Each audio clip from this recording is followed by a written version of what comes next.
Balezan alırsan balezan. Nə var, məhəbbət, sən hardan çıxdın? Qulaq as, mən görürəm yaman sən balığa meylisən, qaşa ikra var. Nə ekrası məhəbbət? Bu deyə ikradan ha, bildiğimiz ikra. Çörəyin üstüne böyle koyup, böyle yakıp yağına üstüne koyup, servis atıb, ondan sen bilirsən, neyli şey? Ay, məhəbbət, səndə nə gəzir o ikra? Hardan sən? Ay, mən bibim gətirdən, uzaqlardan, ikra bir Oradan sənə. deyirsən. Ay, naturalni. Ay, məhəbbət, elə mənə ikra lazım idi. Oynaqlarımız adıma görə mən hər səhər həkim yazıb. Neçə versən? 20 manat. 20 manat ha? Sağ ucuz. 20 manat ikra olur. Sağ ucuz verim lan, ha, bibim gətirib, aşıb daşır, dosta ordaşa paylayırım. Gəlin, Ay, 20 manat. Ola. Çox Budur. Ay, Sağ olun, məhəbbət. Möhtəşəm. Qaşıqla.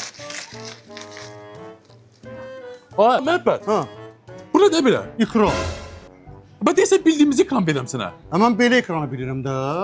Bu badımızı ikrası deyil, məhəbbət. Da başqa ikra olur. Elə danışsan ki, bozarsan belə sir sifətinlə üzümə. Badımcan ikrasıdın ha. Yaxşı məhəbbət. hə. Günah səndə deyil, Hə.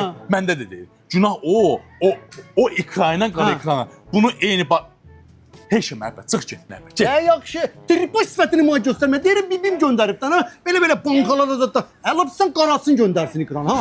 Nə deyirsən ha? Ay məhəbbət, mən basma məhəbbət. Get. Yaxşı, əlsiz qozdan ye getsin ha. Vitamindir.